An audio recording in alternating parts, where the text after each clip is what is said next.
आइए बच्चों, आज जो हम लोग पढ़ने जा रहे हैं वो है आपको विपरीतार्थक शब्द, जिसको हम लोग विलोम शब्द भी कहते हैं। विपरीतार्थक को अंग्रेजी में हम लोग अपोजिट वर्ड बोलते हैं। क्या बोलते हैं? Opposite word. OPPOSITE opposite words बोलते हैं। क्या बोलते हैं? ठीक है, तो विलोम शब्द किसे कहते हैं ये आपको पता चल गया। ठीक है, ठीक है, तो अब यहाँ हम जरा पढ़ लेते हैं। कुछ शब्दों के युग्म ऐसे होते हैं। युग्म का मतलब पहले बता दीजिए आप लोग। युग्म मतलब होता है जोड़ा। अंग्रेजी में हम कहते हैं पेयर। क्या कहते हैं? पेयर। तो बताइए कि कुछ शब्दों के युग्म ऐसे होते हैं जो परस्पर विरोधी होते हैं। परस्पर क्या होते हैं? विरोधी। परस्पर मतलब आपस में विरोधी होते हैं, अर्थात एक शब्द गुण, अवस्था, स्वभाव या दशा के संदर्भ में, ठीक है ना, गुण, अवस्था, स्वभाव या दशा के संदर्भ में विपरीत अर्थ को प्रकट करते हैं। ऐसे युग्म विलोम या विपरीतार्थक या विलोमार्थिक शब्द कहलाते हैं। यानी कि उसको हम लोग विलोम या विपरीतार्थक या विलोमार्थिक शब्द कहते हैं। बात समझ में आ रहा है? जैसे कि सुख का होता है दुख, बात समझ, जैसे रात का होता है दिन, बेटा का होता है बेटी। कहने का मतलब कुछ ऐसे युग्म होते हैं, जोड़े होते हैं जो एक दूसरे के विरोध करते हैं, तो ऐसे शब्द को ही हम लोग विलोम शब्द कहते हैं। बात समझ में आ गया होगा? आइए अब हम कुछ महत्वपूर्ण विलोम शब्द पर चर्चा करते हैं। जैसे कि देख लीजिए, लिखा है ये शब्द है और ये क्या है, उसका विलोम मतलब उल्टा है। तो बताइए, अंधकार लिखा हुआ, अंधकार का विलोम क्या होगा? प्रकाश होगा। जो आप लोग को याद होगा बताते चलिएगा, जो याद नहीं होगा वो भी बताते चलिएगा। ठीक है, तो बताइए कि अंधकार का विलोम क्या होगा? प्रकाश होगा। अब बताइए अक्षम का विलोम क्या होगा? अक्षम मतलब क्या होता है बताइए? अक्षम मतलब, देखिए जरा ध्यान दीजिए, समझ में आ जाएगा। क्षम मतलब क्षमता और अ मतलब नहीं। यानी कि जिसे किसी व्यक्ति को कोई काम करने की क्षमता जब नहीं होती है तो वो कहता है कि हम इसमें अक्षम हैं, हम इसमें सक्षम नहीं है मतलब कि अक्षम है, हम इसमें सक्षम नहीं है मतलब कि अक्षम। हाँ, बात समझ में आ रहा है? तो ये अक्षम का उल्टा क्या हो गया? सक्षम हो गया। तो सक्षम मतलब जिसमें क्षमता हो, जिसको आप कर सकते हैं। बात समझ में आया कि नहीं? अगला है अतिवृष्टि। अतिवृष्टि मतलब क्या होता है? अति मतलब बहुत ज्यादा और वृष्टि मतलब वर्षा। अति मतलब बहुत ज्यादा और वृष्टि मतलब वर्षा। यानी कि बहुत ज्यादा वर्षा का उल्टा क्या होगा? अनावृष्टि मतलब बिल्कुल ही वर्षा नहीं होना। अतिवृष्टि मतलब बहुत ज्यादा वर्षा और अनावृष्टि मतलब बिल्कुल ही वर्षा नहीं होना। बात समझ में आ गया? अगला है अधिक का उल्टा क्या होगा बताइए? अधिक का उल्टा कभी कभी आप लोग कम भी दे सकते हैं ऑप्शन में। ठीक है, ऑप्शन में रहेगा तो अधिक का जो हो जाएगा आपको न्यून हो जाएगा। क्या हो जाएगा? न्यून। न्यून मतलब क्या होता है? कम या अधिक होता है। अगला है अद्युनातन। क्या लिखा हो जरा ध्यान दीजिए। अद्यु, ये अधु नहीं पढ़ दीजिएगा, ये अद्युनातन है। बात समझ में आ रहा है? ये अद्युनातन है। देख रहे हैं, द्वय संयुक्त है। ये क्या है? द्वय संयुक्त है। ठीक है, तो अद्युनातन का जो हो जाएगा आपको वो क्या हो जाएगा? पुरातन हो जाएगा। अद्युनातन का क्या होगा? पुरातन होगा। ठीक है ना, अद्युनातन का क्या होगा? पुरातन हो जाएगा। ठीक है ना। अब आगे चलिए, इसको आप लोग थोड़ा जरा ध्यान रखिएगा। ये अधुनातन नहीं है, अद्युनातन है। द और य संयुक्त है, इसलिए अद्युनातन का क्या हो जाएगा? पुरातन। पुरातन मतलब क्या होता है? पुराना। पुरातन मतलब पुराना मतलब कि ओल्ड। ओल्ड मतलब क्या होता है? पुराना होता है या बूढ़ा होता है। चलिए अनाथ। अनाथ का मतलब क्या होता है? अनाथ का मतलब जिसके आगे पीछे कोई नहीं हो उसको अनाथ कहा जाता है। ठीक है, तो अनाथ का उल्टा जो हो जाएगा वो सनाथ हो जाएगा। जिसके आगे पीछे सब हो उसको हम लोग सनाथ कहेंगे, जिसके आगे पीछे कोई नहीं हो उसको अनाथ। चलिए अनुकूल का उल्टा क्या होगा? अनुकूल का क्या होगा? प्रतिकूल। अनुकूल का क्या होगा? प्रतिकूल होगा। अनुकूल का उल्टा क्या होगा? प्रतिकूल होगा। तो अनुकूल का उल्टा क्या हो जाएगा बताइए? प्रतिकूल होगा। देखिए अब अनुकूल का मतलब समझ लीजिए। जैसे अभी हवा बह रही है, तो हवा के अनुकूल अभी आपको क्या हो रहा है? नींद आ रहा है। नींद आएगा, आप सोएंगे तो कहेंगे कि लगता है कि आज मतलब महसूस होगा कि ये तो मौसम लगता है कि एकदम सोने ही वाला है, मेरे ही अनुकूल है, मेरे ही लायक है। नहीं समझ में आ रहा है? किसी वस्तु को ही देखते हैं तो वस्तु आपको पसंद आ जाती है तो क्या बोलते हैं आप? ये वस्तु मेरे ही लायक है। तो अनुकूल का मतलब जो होता है आपको होता है कि मतलब जो मेरे अनुसार से हो, जो मेरे अनुसार से हो, जो आपके लायक हो, जो आपके इच्छा के लायक हो। नहीं समझ में आया? तो अनुकूल। प्रतिकूल मतलब क्या हो जाएगा? मतलब जो आपके लायक नहीं हो, आपकी इच्छा के विरोधी हो। नहीं समझ में आया अभी भी? ठीक है, तो इसलिए अनुकूल का विलोम क्या होगा? प्रतिकूल होगा। चलिए अनुज। अनुज मतलब होता है छोटा भाई, और उसका बड़ा जो हो जाएगा क्या हो जाएगा? अग्रज। और वैसे अनुज का मतलब छोटा भाई तो होता ही साधारण अर्थ में, लेकिन कभी कभी अनेक शब्द के लिए एक शब्द में ये पूछ देता है कि जो पहले जन्मा हो, तो उसे अग्रज कहते हैं। जो पहले जन्मा हो उसको अग्रज। अग्रज, जो बाद में जन्मा हो अनुज। अनुज। तो वही देखिए, जो पहले जन्मा हो वो अग्रज है और जो बाद में जन्मा उसको अनुज कहते हैं। चलिए अनुरक्ति, अनुरक्ति का क्या हो जाएगा? विरक्ति। अनुरक्ति का क्या होगा? विरक्ति। अब चलिए अनुराग का क्या होगा? अनुराग का क्या होगा? विराग। चलिए अपना का क्या होगा? पराया। अपना का पराया। अब चलिए, अब है अपव्यय। अपव्यय, अपव्यय का मतलब होता है कि जो मतलब अपना खर्चा अपने पर आधारित होकर के करे उसको हम लोग अपव्यय कहते हैं। मितव्यय मतलब होता है जो दूसरे पर आधारित, जो दूसरे पर आधारित होकर खर्चा करे। ठीक है, तो अपव्यय मतलब समझ में आ गया। अगला है अमर।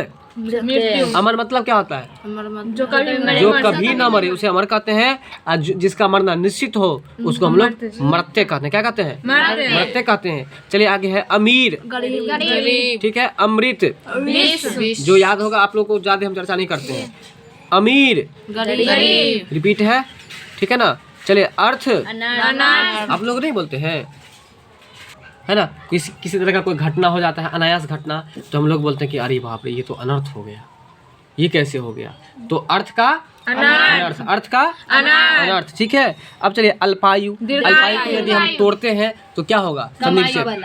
अल्पजोर आयु। अल्पजोर आयु मतलब जिसके आयु कम हो, जिसके आयु कम हो तो उसे हम लोग अल्पायु कहेंगे। और जिसके आयु ज्यादा हो, लंबा हो, उसको हम लोग क्या कहेंगे? तो बताइए, आप लोग जो किसी को आशीर्वाद दीजिएगा तो क्या बोलिएगा? दीर्घ आयु भवः। दीर्घ आयु भवः। बात समझ में आ रहा है? ठीक है, तो याद रखिए। अब चलिए, अब अगला है लिखा अवनति। अच्छा, एक चीज हम नहीं पूछ पाए, दीर्घायु का संधि विच्छेद क्या होगा? दीर्घ जो आयु होगा। ठीक है, चलिए अवनति का संधि विच्छेद ये क्या होगा? उल्टा। तो उन्नति, उन्नति का क्या होगा ये संधि विच्छेद? उत्जोन्नति। ठीक है, अब आगे चलिए, अवनति का विलोम क्या होगा? ठीक है, अब आगे यदि हम बात करें तो आगे है अस्त। क्या लिखा हुआ है? और अस्त का विलोम क्या हो जाएगा? ठीक है, अस्त का मतलब होता है जब शाम में सूरज ढलने लगता है तो हम लोग बोलते हैं कि अब उदय, ये सूरज अस्त हो गया। ठीक है, यानी कि डूब गया। और उदय मतलब होता है निकलना, विकास होना। बात समझ में आ रहा है? अब आगे चलिए, आकाश का जो होगा विलोम क्या होगा? पाताल। आकाश का हो जाएगा पाताल। आकाश का क्या होगा? पाताल। आकाश का क्या होगा? पाताल। बताइए तो पाताल कहाँ है? आकाश से आकाश पाताल भाई साहब, आकाश ऊपर में है ना, पाताल रहता है धरती के नीचे में, पानी के नीचे में। पानी जो जैसे ये रहता है ना, आपको प्रशांत महासागर समुद्र है ना, तो समुद्र के नीचे जो आप जाइएगा उसका मतलब हुआ पाताल। ताल, तल, तल, तल मतलब क्या होता है? तल मतलब होता है नीचे। तल मतलब क्या होता है? नीचे। यानी कि पानी के नीचे का जो सतह है ना उसको कहता है कि पाताल। क्या कहता है? पाताल। ठीक है, तो बताइए आकाश का विलोम क्या हुआ? चलिए अब आगत है। आगत मतलब क्या होता है? आगत का जो है आपको जो आने वाला हो, आगत मतलब जो आने वाला हो उसको पता तुरंत चल जाएगा। जैसे नहीं बोलते हैं कि कुत्ता सबको आगम पता चल जाता है। आगम मतलब जो भविष्य में होने वाला पहले पता, जैसे भूकंप आने वाला उसको पहले पता चल जाएगा। ठीक है, तो आगत का मतलब जो पहले, मतलब जो आने वाला हो। ठीक है, और आगत का विलोम क्या होगा? अनागत। अब चलिए आगे है आचार। आचार, आचार मत समझ लीजिए खाने वाला। आचार, आचार का उल्टा क्या होगा? अनाचार हो जाएगा। आगे है आज्ञा। क्या लिखा हुआ है? आज्ञा। और आज्ञा का उल्टा जो हो जाएगा वो क्या हो जाएगा? आज्ञा का उल्टा क्या होगा? आज्ञा का उल्टा क्या होगा? अच्छा, आज्ञा मतलब क्या होता है? आज्ञा का मतलब होता है जो किसी शिक्षक या किसी व्यक्ति के द्वारा किसी व्यक्तियों के लिए कोई काम, उसको हम लोग आज्ञा करते हैं। क्या कहते हैं? आज्ञा। आज्ञा का विलोम क्या होगा? अवज्ञा। अवज्ञा क्या होगा? अवज्ञा। आदर का विलोम क्या होगा? अनादर। अनादर या निरादर दोनों हो सकता है। अनादर या निरादर दोनों हो सकता है। चलिए निरर्थक का विलोम क्या होगा? निरर्थक मतलब क्या होता है? निरर्थक मतलब जिसका अर्थ नहीं। बात सही है, वो भी निरर्थक मतलब जिसका अर्थ नहीं, वो भी सही है। लेकिन यहाँ निरर्थक मतलब होता है बेकार। क्या होता है? बेकार। जैसे कि आप लोग जो खाना बनाते हैं तो छिलका जो है सो वो क्या रहता है?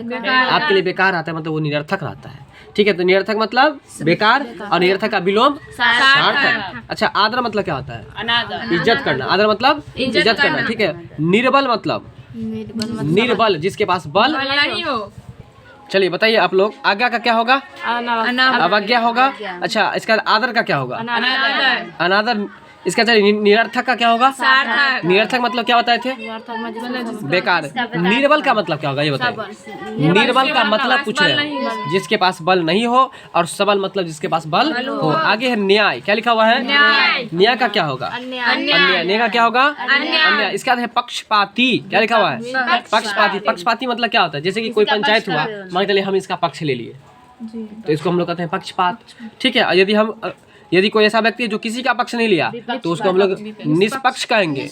निष्पक्ष क्या कहेंगे? निष्पक्ष। जो किसी का पक्ष नहीं लेगा उसको क्या कहेंगे? निष्पक्ष कहेंगे। तो बताइए एक बार फटाफट से आप लोग, जो महत्वपूर्ण है, ठीक है, और फंसने वाले भी है, तो बताएंगे आप लोग कि आज्ञा का क्या होगा, बताइए। चलिए अब हम लोग आगे चलते हैं। अब लिखा है आदर्श, और आदर्श का जो है, आदर्श मतलब क्या होता है? आदर्श मतलब अच्छा। आदर्श का मतलब होता है अच्छा, गुणवान, गुणों से भरा हुआ। बात समझ में आ रहा है? तो आदर्श मतलब होता है अच्छा, और आदर्श का जो विलोम होगा ये क्या हो जाएगा? है ना। आदर्श मतलब देखिए यथार्थ। यथार्थ का मतलब जो होता है, इसको भी समझ लीजिए, ठीक है। तो बताएंगे आप लोग कि आदर्श का जो विलोम होगा वो क्या होगा? अनादर्श हो जाएगा। जो कि यहाँ पर ये क्या दिया हुआ है? ये गलत दिया हुआ है, तो आप लोग याद रखिएगा। आदर्श का क्या होगा? अनादर्श होगा। ठीक है। यथार्थ का जो विलोम होता है ये होता है आपको कल्पित होता है। क्या होता है? कल्पित। ठीक है। अब चलिए आगे चलते हैं हम लोग। आदान का विलोम क्या होगा? प्रदान होगा। तो आप लोग आदर्श का याद रखिएगा, और यथार्थ का भी, ये भी आपके लिए भी है। आदान मतलब क्या होता है? आदान मतलब होता है आप किसी से जब कोई सामान लेते हैं तो आदान हुआ, और जब किसी को देते हैं तो प्रदान हुआ। ठीक है। अब आगे चलिए। आदि का विलोम क्या होगा? अनादि होगा। आध्यात्मिक। आध्यात्मिक का विलोम क्या होगा? आध्यात्म मतलब होता है जो धर्म शास्त्र से जुड़ा हुआ हो, और जो धर्म शास्त्र से जुड़ा हुआ नहीं रहेगा वो भौतिकवादी हो जाएगा, और जो जुड़ा हुआ रहेगा उसको अध्यात्मवादी कहेंगे। क्या कहेंगे? अध्यात्मवादी कहेंगे। तो आध्यात्मिक मतलब का विलोम क्या होगा? भौतिक। आध्यात्मिक का विलोम क्या होगा? भौतिक। चलिए आद्र मतलब क्या होता है? आद्र मतलब होता है ठंडा, और आद्रम का जो होता है आपको विलोम वो शुष्क होता है। क्या होता है? शुष्क होता है। ठीक है। ठीक है। तो आद्र का विलोम क्या होगा? शुष्क होगा। क्या होगा? आद्र मतलब क्या होता है? ठंडा होता है। आद्र मतलब क्या होता है? ठंडा। और आलसी का विलोम क्या होगा? देखिए कभी कभी इसमें बच्चा फंस जाता है। आलसी का आपको यदि उद्यमी रहे तो वो भी सही होगा। ठीक है। क्या रहे? देखिए आलसी का उ द संयुक्त और म दीर्घी। ठीक है। तो आलसी का दो विलोम याद रखिएगा। आलसी का एक परिश्रमी हो जाएगा। आलसी मतलब जो काम करने में एकदम कुढ़िया पानी करे, कुढ़िया बैल की जैसे समझिए आलसी है, और उसका विलोम क्या होगा? परिश्रमी होगा। क्या होगा? परिश्रमी होगा। और आलसी का दूसरा विलोम हो जाएगा आपको उद्यमी हो जाएगा। क्या हो जाएगा? उद्यमी। बात समझ में आया कि नहीं? अगला है आवश्यक। आवश्यक का विलोम क्या होगा? अनावश्यक। आवश्यक का विलोम क्या होगा? अनावश्यक होगा। चलिए आशा का विलोम क्या होगा? आशा का निराशा। आशक्ति का क्या होगा? आशक्ति का विलोम हो जाएगा आपको विरक्ति। आशक्ति का क्या होगा? विरक्ति। आशक्ति का विलोम क्या होगा? विरक्ति होगा। चलिए आयात का विलोम क्या होगा बताइए? आयात का विलोम निर्यात। आयात का विलोम बताइए पहले। आयात मतलब क्या होता है और निर्यात मतलब क्या होता है? कहीं से लाते तो जब आप कहीं से लेते हैं तो आयात हुआ, और जब किसी कोई सामान चीज को आप किसी दूसरी जगह भेजते हैं तो उसको निर्यात कहते हैं हम लोग। आरोह का विलोम। चलिए आगे चलते हैं। आरोह का विलोम क्या होगा? आरोह मतलब क्या होता है ये बताइए? आरोह का मतलब बढ़ते क्रम में, और अवरोह मतलब घटते क्रम में। ठीक है। अब बताइए तो आप लोग किसी भी गाना की शुरुआती अधिकतर आरोह में होता है कि अवरोह में होता है? आरोह में। अभी जस्ट क्लियर करनी है आरोह अवरोह का मतलब, फिर भी आप लोग फंस रहे हैं। कोई भी गाना का शुरुआती जो होता है तब पहले धीरे तब बाद में आवाज जोर से, कि पहले जोर से फिर धीरे? पहले धीरे। तो वही तो यहाँ आरोह हुआ कि अवरोह हुआ? आरोह हुआ। अधिकतर गाना की शुरुआती पहले धीरे से की जाती है, फिर जोर से बाद में होता है। तो आरोह मतलब बढ़ते क्रम में। बढ़ते क्रम का मतलब पहले कम से कम। अरे भाई नहीं समझ में आया तो देखो, जैसे 2 है, 5 है ना, 1 है, 0 है। तो अगर इसको बैठाना होगा आरोह में तो पहले 0 लिखेंगे, फिर 1 लिखेंगे, फिर 2 लिखेंगे, 5 लिखेंगे। ये आरोह में हुआ। मतलब पहले सबसे छोटा फिर उससे बड़ा। तो आरोह मतलब समझ में आ गया। ठीक है। अवरोह मतलब भी समझ में आ गया होगा। अगर अवरोह में इसको क्या लिखने के लिए तो पहले 5 होगा, फिर 4 होगा, फिर 3, तब 2, तब 1, तब 0। आस्तिक का मतलब क्या होता है? नास्तिक। आस्तिक का मतलब पूछ रहे हैं। जो भगवान पर विश्वास करे उसे आस्तिक कहते हैं, जो भगवान पर विश्वास नहीं करे उसे हम लोग नास्तिक कहते हैं। तो बताइए आस्तिक का विलोम क्या होगा? नास्तिक। आहार का विलोम क्या होगा? निराहार। आप बोलते हैं कि हम आज व्रत किए हुए हैं, और वो व्रत कैसे किए हुए हैं? निराहार, मतलब बिना आहार का, बिना आहार का, जिसको निखंड बोलते हैं आप लोग, ठीक है ना। तो देखिए आहार है, आहार का विलोम क्या हो जाएगा? निराहार। आहार मतलब होता क्या है? खाना, भोजन, फूड, ठीक है। आहार मतलब भोजन। चलिए आगे चलिए, इच्छा का विलोम क्या होगा? इच्छा का विलोम क्या होगा? इच्छा का विलोम अनिच्छा हो जाएगा। अब आगे चलिए, इष्ट। इष्ट मतलब क्या होता है? बड़ा। इष्ट मतलब बड़ा, और अनिष्ट मतलब छोटा। तो बताइए इष्ट का विलोम अनिष्ट। उचित का विलोम अनुचित। अब बताइए आप लोग, उचित का विलोम क्या होगा? अनुचित। उत्कर्ष का विलोम क्या होगा? इसको जरा आप लोग को याद रखना है। उत्कर्ष का विलोम क्या होगा? अपकर्ष। उत्कर्ष का विलोम क्या होगा? अपकर्ष होगा। अब चलिए, आप लिखा है उत्कृष्ट। उत्कृष्ट। उत्कृष्ट का विलोम क्या होगा? निकृष्ट होगा। उत्कृष्ट का क्या होगा? आप लोग रट लीजिए, उत्कर्ष का अपकर्ष, और उत्कृष्ट का निकृष्ट, उत्कृष्ट का निकृष्ट। अब आगे चलिए, उत्तीर्ण का क्या होगा? बताइए उत्तीर्ण का क्या होगा? उत्थान का क्या होगा? उत्थान का उत्थान मतलब उत्थान मतलब जिसका विकास हो उसको उत्थान कहते हैं, जिसका विकास हो उसे उत्थान, और जिसका विनाश हो उसे पतन कहते हैं। तो बताइए कि उत्तीर्ण मतलब क्या होता है? उत्तीर्ण मतलब पास होना। जैसे आप लोग, जैसे अभी ये दीदी लोग पास कर गई तो ये हो गया उत्तीर्ण हो गई, बात समझ। यदि कोई बच्चा फेल कर गया होगा तो वो अनुत्तीर्ण कहलाएगा, ठीक है। चलिए, उत्थान मतलब जिसका विकास हो उसको उत्थान कहते हैं। चलिए, उदयाचल, इसी पर सेट कर लीजिए। उदय का अस्त होता है तो उसी पर सेट कर लीजिए। उदयाचल का क्या हो जाएगा? अस्ताचल होगा, ठीक है। चलिए आगे है उदंड। जैसे ये लड़का है, ये क्या है? उदंड है।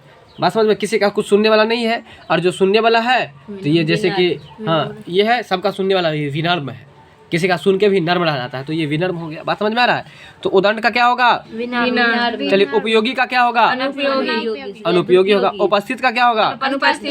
एक का वादी का प्रतिवादी, वादी भी याद रखना है। वादी का उपस्थित का उपस्थित मतलब जो सामने में आपको अभी है, आपके सामने, और जो सामने में नहीं है अनुपस्थित, ठीक है। चलिए, वादी का प्रतिवादी, वादी का प्रतिवादी, अभी तो जस्ट पढ़े थे। वादी का प्रतिवादी। विकल्प का संकल्प, ये भी थोड़ा याद रखना है आप लोग को। विकल्प का संकल्प, विकल्प का संकल्प।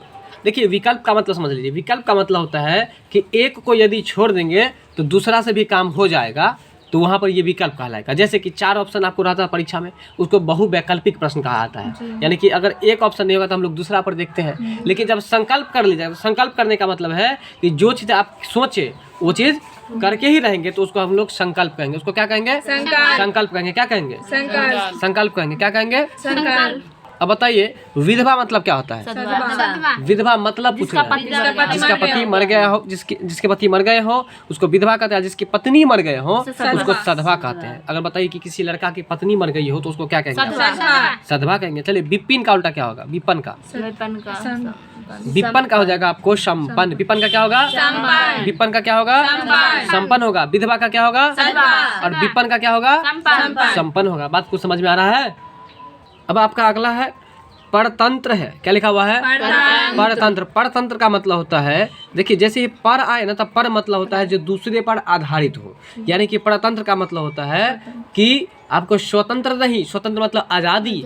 देखिए, परतंत्र, पर मतलब दूसरा, और तंत्र मतलब होता है, तरह समझिए सिस्टम, मंत्र, ये यंत्र, ठीक है। तो मतलब परतंत्र का मतलब जब आप दूसरे के अंदर में हो तो उसको हम लोग क्या कहेंगे? और जब स्वतंत्र होंगे आप तो इसका मतलब स्व मतलब खुद के सिस्टम, खुद के अंदर में तो स्वतंत्र। तो परतंत्र का उल्टा क्या होगा? प्रत्यक्ष का विलोम क्या होगा? प्रत्यक्ष मतलब जो आपके समक्ष हो, जो आपके सामने हो, उसको हम लोग क्या कहेंगे? प्रत्यक्ष कहेंगे। और जो आपके सामने नहीं हो उसको क्या कहेंगे? परोक्ष कहेंगे। चलिए, प्रवृत्ति का विलोम क्या होगा? प्रवृत्ति का विलोम क्या होगा? निवृत्ति होगा। क्या होगा? तो एक आपको ये याद रखना पड़ेगा। प्रत्यक्ष का भी थोड़ा याद रख लीजिएगा। प्रवृत्ति का जो विलोम होगा वो क्या होगा? निवृत्ति होगा। चलिए, प्रस्तुत का विलोम क्या होगा? बताइए। प्रस्तुत का विलोम हो जाएगा अप्रस्तुत। क्या होगा? प्रस्तुत का विलोम क्या होगा? प्रस्तुत मतलब क्या होता है? जब आप किसी बातों को जब किसी बातों को आप किसी के सामने में रखते हैं तो उसको कहता है प्रस्तुत करना, या अंग्रेजी में कहते हैं रिप्रेजेंट करना। क्या करना? रिप्रेजेंट करना। ठीक है, अब चलिए आगे बताइए आप लोग, प्राच्य का उल्टा क्या होगा? प्राच्य मतलब होता है पहले। प्राच्य मतलब होता है क्या है? पहले। और देखिए पाश्चात्य मतलब बाद में। वैसे पश्चाताप कब होता है? बाद में। किसी काम के, किसी घटना के बाद होता है ना, इसलिए प्राच्य मतलब क्या याद रखिएगा? प्राच्य मतलब क्या होता है? प्राच्य मतलब पहले। अभी जैसे बताए ना, प्राच्य मतलब पहले, और पाश्चात्य मतलब क्या होता है? बाद में। ठीक है, अब आगे चलिए, दोनों उंगली। चलिए अब है भक्ष। भक्ष मतलब होता है आपको, भक्ष मतलब खाना, भक्षण करना। ठीक है, तो बताइए आप लोग शाकाहारी हैं कि सर्वाहारी हैं? सर्वाहारी हैं। ठीक है, अब बताइए कि बिल्ली शाकाहारी है कि सर्वाहारी है? सर्वाहारी है बिल्ली। खास तौर पर मांसाहारी नहीं।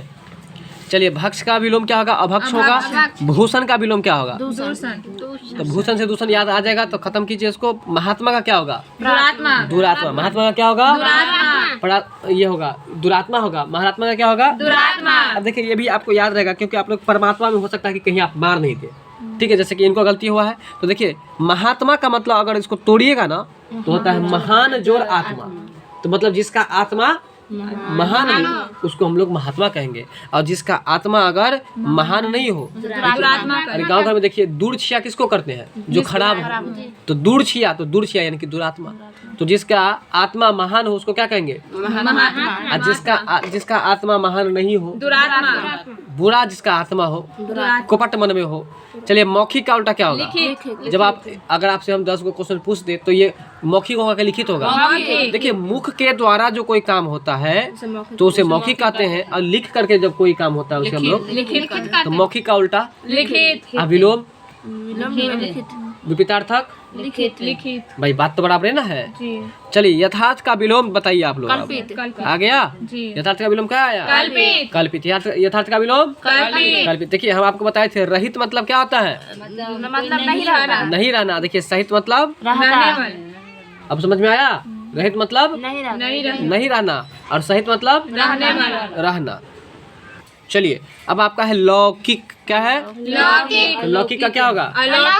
अलौकिक। इसमें भी बच्चा फंस सकता है, परलौकिक मार सकता है, लेकिन आप लोग याद रखिएगा लौकिक का क्या होगा? अलौकिक होगा। अलौकिक होगा। बात समझ में आ रहा है? चलिए एक देशीय कर रहा है, एक ही देश, तो उसका हो जाएगा सब देश। एक देश मतलब उसका उल्टा सब देश। ठीक है, सर्वदेशीय। एक देशीय का उल्टा क्या होगा? सर्वदेशीय हो जाएगा। चलिए कटु मतलब क्या होता है बताइए आप लोग? कटु मतलब होता है खराब। जैसे अगर आपको कोई बात हम बोल देंगे वो खराब लगेगा, मतलब आपको कटु बचा लगेगा। मतलब कि समझे ना कि काटने दौड़ेगा, मतलब किसी का बात यदि खराब लगे तो समझिए अगर आपको काटने दौड़ा मतलब वहाँ पर वो कौन सा बात हुआ? कटु बात हुआ। ठीक है, अब मधुर अगर बोलेंगे, अच्छा बोलेंगे तो मधुर बात हो जाएगा। ठीक है, तो बताइए कटु का उल्टा क्या होगा? मधुर होगा। कीर्ति का उल्टा क्या होगा? कृति का होगा अपकीर्ति। क्या होगा? अपकीर्ति। कीर्ति का उल्टा क्या होगा? अपकीर्ति होगा। अब बताइए आप लोग कि कृत्रिम का मतलब क्या होता है? कृत्रिम का मतलब पूछ रहा है, मानव के द्वारा बनाया हो। तो बताइए कृत्रिम का उल्टा क्या होगा? प्राकृतिक होगा। क्रिया का उल्टा क्या होगा? क्रिया का उल्टा क्या होगा? तो याद रखिएगा क्रिया और प्रक्रिया, न्यूटन का जो गति नियम पढ़ाएंगे तो उस समय ये थोड़ा ज्यादा ही आपको सूट करेगा। इसलिए याद रख लीजिए कि क्रिया का विलोम क्या होगा? प्रतिक्रिया। ठीक है, अब चलिए लिखा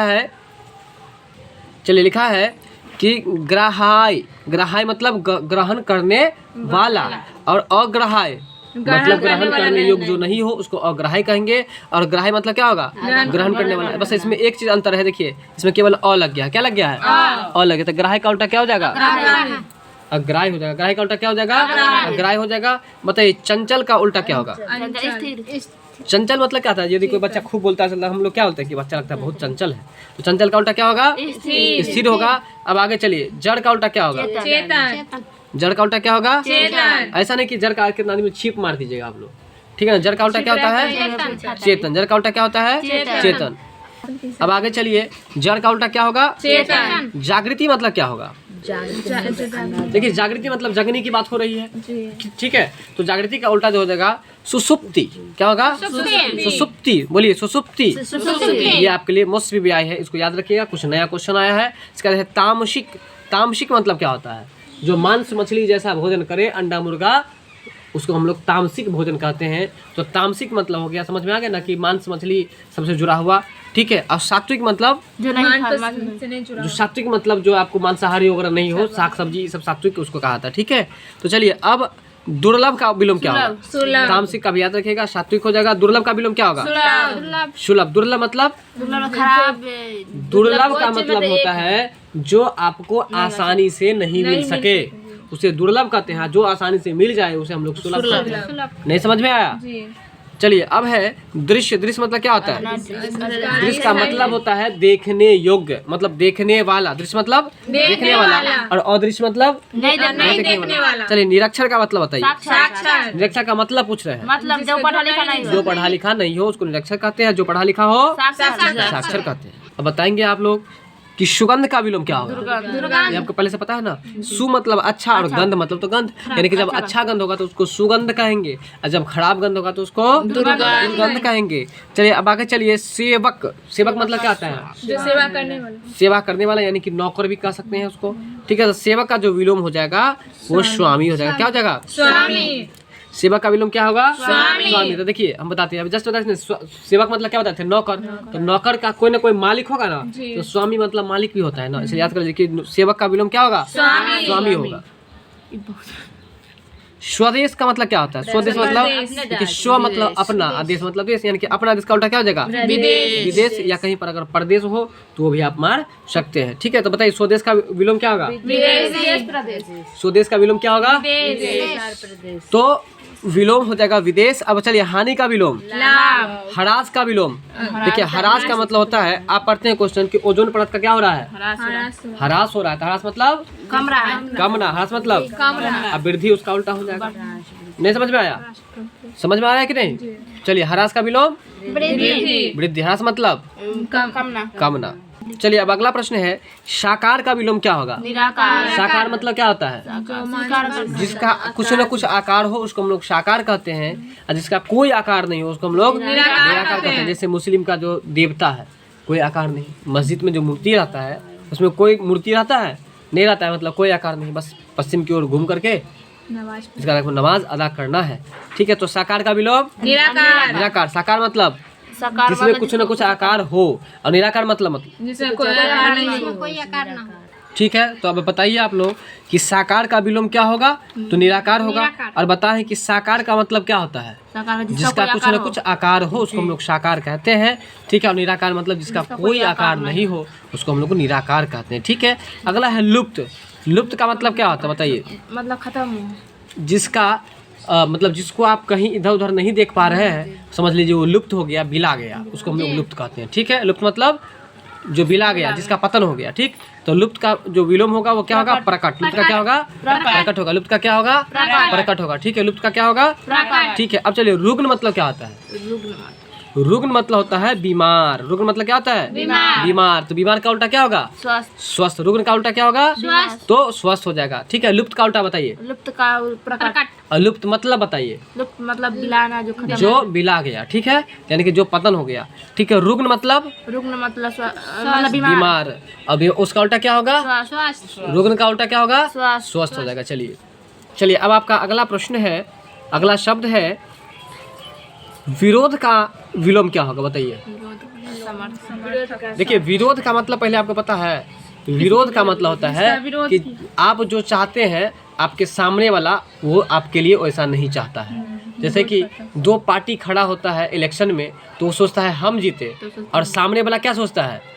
कि हम जीते, मतलब वो नहीं चाहता कि आपको जीतने दें, तो वही उसी को कहता है विरोध। और देखिए जो अगर सोचेगा कि हम आपको भी जीतने दें, मतलब आपको भी ये काम होने दें और हम भी ये काम कर ले, इसका मतलब समझिए वो आपको सहयोग कर रहा है, मतलब कि समर्थन कर रहा है। क्या कर रहा है? समर्थन कर रहा है। बात समझ में आ रहा है कि नहीं? तो विरोध का विलोम क्या होगा बताइए?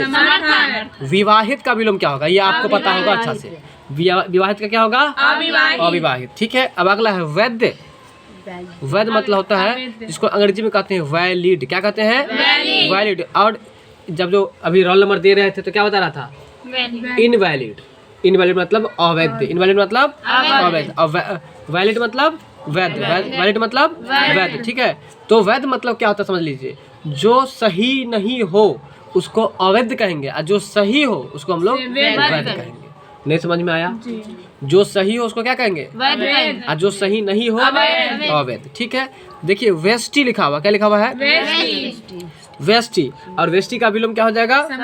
समष्टि। इसको जितना भी हम घेर रहे हैं, मतलब कि सर्कल बना रहे हैं जितना पर, वो सब आपको क्या करना है? उसको ज्यादा अधिकतर वो देखते रहना है। तो बताइए वेस्टी का विलोम क्या होगा? समष्टि। वेस्टी का विलोम वेस्टी का विलोम समष्टि। शांति का विलोम, चलिए शोक का विलोम। शोक मतलब क्या होता है? दुख। सुख मतलब अच्छा बताइए हर्ष मतलब क्या होता है? खुशी होता है, ठीक है ना। हर्ष मतलब क्या होता है? खुशी होता है। अब एक बात बताइए आप लोग, ठीक है, अब जरा ध्यान दीजिए, शोक का विलोम क्या हो जाएगा? तो हर्ष होगा, ठीक है, क्योंकि हर्ष मतलब खुशी होता है और शोक मतलब दुखी होता है। चलिए संकीर्ण मतलब क्या होता है? पहले संकीर्ण मतलब समझ लीजिए, मतलब नहीं होता है उसका। संकीर्ण मतलब होता है कि जैसे कि मान चलिए वैष्णो देवी मंदिर गए हैं, नहीं गए, वैष्णो देवी मंदिर में अंदर जाने का मात्र इतना रास्ता है, इतना ही रास्ता है, और इतना ही रास्ता है, पता नहीं भगवान का क्या कृपा है कि सब उसी में चला जाता है, उस गुफा में। तो जब मतलब कम जगह, जितना जगह होना चाहिए, जितना जगह होना चाहिए उतना जगह नहीं होकर के कम जगह जो होता है ना, उसी को कहता है संकीर्ण। क्या कहता है? जैसे अभी आप सड़क पे साइकिल चलाएंगे और कहीं एक आरी पर आपको साइकिल चलाने के लिए दे दे, तो आरी जो हो गया, आरी धूर जो हो गया, वो आपके लिए संकीर्ण रास्ता हो गया। नहीं समझ में आया? ठीक है, तो संकीर्ण मतलब है ना, मतलब कम जगह, ठीक है ना। और विस्तृत मतलब विस्तार, मतलब बहुत जगह हुआ। बात समझ में आ रहा है कि नहीं? आगे है संधि। बताइए संधि मतलब क्या होता है? हम आप लोगों को बताए थे, संधि मतलब मिलन। नहीं याद है तो ऐसे बताए थे, संधि मतलब समधि, या समधि सब क्या करता है? समधि मिलन करता है। चलिए याद कर लीजिए, संधि मतलब होता है मिलन करना, और विग्रह मतलब टूटना। विग्रह मतलब अलग करना यानी कि टूटना। तो संधि का विलोम विग्रह करना, ठीक है। चलिए आगे है संयोग, जिसको हम लोग बोलते हैं आम भाषा में संजोग। क्या बोलते हैं? संजोग, ठीक है। तो संयोग का जो उल्टा हो जाएगा वो क्या हो जाएगा? वियोग होगा। क्या होगा? वियोग। संयोग का उल्टा क्या होगा? वियोग होगा, ठीक है। संयोग का उल्टा क्या होगा? वियोग होगा। आगे है, चलिए आगे चलते हैं हम लोग। संयोग का विलोम क्या होगा? वियोग होगा। अब चलिए सक्रिय का मतलब क्या होता है, पहले ये बताइए। सक्रिय मतलब होता है जैसे कि पढ़ने के प्रति यदि आप उत्सुक हैं, एक्टिव हैं, जागृत है, जागरूक है, तो उसको हम लोग कहेंगे सक्रिय। और जो कोई काम मतलब किसी भी काम को करने के प्रति यदि जागरूक है तो उसको कहेंगे सक्रिय। और जब जागरूक नहीं है तो उसको कहेंगे हम लोग निष्क्रिय। क्या कहेंगे? निष्क्रिय। क्या कहेंगे? निष्क्रिय कहेंगे। तो बताइए कि विद्युत बल्ब में कौन सी गैस भरी रहती है, सक्रिय की निष्क्रिय? कौन सी गैस भरी रहती है? आर्गन गैस भरी रहती है। कौन सी गैस भरी रहती है? ठीक। तो सक्रिय का विलोम क्या होगा? है ना। सक्रिय को अंग्रेजी में कहते हैं एक्टिव, और सक्रिय को अंग्रेजी में कहते हैं एक्टिव, और निष्क्रिय को हम लोग कहते हैं डीएक्टिव। क्या कहते हैं? जैसे कि मोबाइल पर सुनते होगा कि इस प्लान को एक्टिव करने के लिए 2 दबाएं, इस प्लान को डीएक्टिवेट करने के लिए 4 दबाएं। बात समझ में? तो डीएक्टिव मतलब होता है निष्क्रिय, और एक्टिव मतलब सक्रिय। अब चलिए सक्षम का विलोम क्या होगा? अब जस्ट पढ़े थे। सक्षम मतलब जब कोई व्यक्ति किसी काम को करने के प्रति इच्छुक नहीं, मतलब क्षम्य हो, मतलब कि उसके पास क्षमता हो किसी भी काम को करने के प्रति, तो उसको सक्षम कहेंगे। और जो उस काम को करने के प्रति मतलब क्षमता का बोध नहीं कराए उसको अक्षम कहेंगे। चलिए शगुन का विलोम क्या होगा? सगुन मतलब अच्छा गुण, सगुन मतलब अच्छा गुण, और निर्गुण मतलब निर्गुण, ठीक है। शगुन मतलब अच्छा, जैसे कि कहीं आप चलते हैं, यात्रा पर चलते हैं, तो आप लोग कहते हैं कि शगुन बना के जाते हैं। दिन देखने के लिए जाते हैं तो कहते हैं कि शगुन बना करके जाइए। तो शगुन मतलब होता है आपको कि मतलब कि अच्छा जो सो एक भाव होता है यहाँ पर, ठीक ना। यात्रा बनाना, समझिए। शगुन का विलोम क्या होगा? निर्गुण। बस ये याद रखिए, अगर अर्थ समझ में नहीं आया तो बस ये याद रखिए कि शगुन का विलोम क्या होगा? निर्गुण होगा। चलिए ऐच्छिक का विलोम क्या होगा? ऐच्छिक को अंग्रेजी में हम लोग कहते हैं ऑप्शनल। क्या कहते हैं? ऑप्शनल। तो ऑप्शनल का जो होता है विलोम होता है अनैच्छिक। क्या होता है? अनैच्छिक। ऐच्छिक का विलोम क्या होगा? ऐच्छिक का विलोम अनैच्छिक होगा। ऐच्छिक का विलोम अनैच्छिक होगा। ऐच्छिक का विलोम अनैच्छिक होगा। आगे चलिए, इसको भी आपको जरा याद रखना पड़ेगा। फिर है कनिष्ठ। फिर क्या है? कनिष्ठ। आपका कनिष्ठ उंगली कौन सा है बताइए? जिसको कंगुरिया बोलते हैं ना, कंगुरिया, उसी को कहा जाता है शुद्ध क्या है? कनिष्ठ। इसको क्या कहेंगे? कनिष्ठ। इसको क्या कहेंगे? कनिष्ठ कहेंगे। बात समझ में आ रहा है? तो कहने का मतलब ये है कि कंगुरिया उंगली जो बोलते हैं तो उसी को हम लोग शुद्ध में क्या बोलेंगे? कनिष्ठ बोलेंगे। और जो सबसे छोटा है उसको कंगुरिया उंगली हो गया। और उसके बाद जो सबसे बड़ा है उसको क्या कहते हैं? ज्येष्ठ। बड़ा। और महिलाएं में जो जेठ होती है उसको क्या कहते हैं? और जेठानी। नहीं तो बताइए, कनिष्ठ और जेठ समझ गए कि नहीं समझे? सर कनिष्ठ नहीं दिखता। ठीक है, तो कनिष्ठ का विलोम क्या होगा? ज्येष्ठ होगा। ठीक है, तो कनिष्ठ मतलब कौन सा उंगली हुआ? निकाल के दिखाइए। कंगुरिया। ठीक है, अब चलिए कृतज्ञ मतलब क्या होता है? कृतज्ञ का मतलब होता है जो आप अगर किसी को उपकार कर दिए हैं और वो इस चीज को मानता है तो वह कृतज्ञ कहलाएगा। ठीक है, अगर आप किसी किए गए उपकार को जो मानता है उसको कृतज्ञ कहेंगे, और किए गए उपकार को जो नहीं मानता है उसको कृतज्ञ नहीं कहेंगे। क्या कहेंगे? कृतज्ञ नहीं कहेंगे। बात समझ में आया कि नहीं? तो बताइए, ये तो समझ में आ गया। कृतज्ञ उसका विलोम है। क्रय मतलब होता है, क्रय मतलब होता है खरीदना, और विक्रय मतलब होता है बेचना। क्रय मतलब खरीदना और विक्रय मतलब बेचना। तो क्रय का विलोम विक्रय। कृतज्ञ का विलोम कृतज्ञ। चलिए गमन का विलोम आगमन। गमन का विलोम गमन मतलब गमन करना मतलब चलना। ठीक है, तो गमन का विलोम गमन मतलब होता है, देखिए गमन मतलब जैसे ट्रेन निकल गई तो वो गमन कर गई। और आगमन मतलब आने वाला है। आगमन मतलब आने वाला है। ठीक है, चलिए तो गमन को याद रखिएगा। घातक का क्या होगा? घातक मतलब होता है जो आपको घाटा पहुंचाए। घातक मतलब जो आपको घाटा पहुंचाए, जिसको हम अंग्रेजी में कहते हैं डेंजरस। क्या कहते हैं? डेंजरस। जैसे देखिए एगो डेंजरस है। बात समझ में आ रहा है? तो घातक मतलब होता है जो आपको घातक पहुंचाए। और इसके बाद है यहाँ पर है आपको रक्षक। रक्षक मतलब जो आपको रक्षा करे। जैसे कि देखिए रक्षा करने वाला है, देख रहे हैं ना, वो रक्षा करने वाला है, इसलिए बोलते हैं कि सामने में रहो। तो याद रखिएगा घातक का विलोम क्या होगा? रक्षक होगा। रक्षक मतलब डेंजरस मतलब जो घाटा देने वाला। घातक मतलब घाटा देने वाला। तो बताइए कि चल का विलोम क्या होगा? चल मतलब चलने वाला। अचल मतलब जो चलने वाला नहीं हो। तो अचल मतलब क्या होता है? पर्वत। अचल मतलब बताइए। जय का विलोम ज्ञानी का विलोम जय मतलब जीतना, पराजय मतलब हारना। ज्ञानी मतलब जिसके पास ज्ञान हो, और ज्ञानी मतलब जिसके पास चलिए दुर्जन। दुर्जन का मतलब क्या होता है? दूर मतलब जो खराब जन हो। दूर मतलब खराब, जो खराब जन हो। दूर जो ऐसे हम लोग बोलते हैं कि नहीं, किसी को गाली देते हैं कि नहीं, इसलिए दुर्जन मतलब खराब जन। इसलिए और सज्जन मतलब अच्छा जन, मतलब अच्छा आदमी। बात समझ में आ रहा है? चलिए देव मतलब देव मतलब देवता, और देव का उल्टा क्या होगा? दानव। देव का उल्टा क्या होगा? नवीन मतलब नवीन मतलब होता है नया। नवीन मतलब नया। चलिए नवीन का विलोम होता है वो प्राचीन होता है, और नवीन मतलब नया होता है, और प्राचीन मतलब पुराना होता है। अब चलिए शामीस, ये बैक में आया था। शामिस का विलोम क्या होगा? शामिस का विलोम क्या होगा? निरामिस होगा। ठीक है, अब आगे है सुलभ।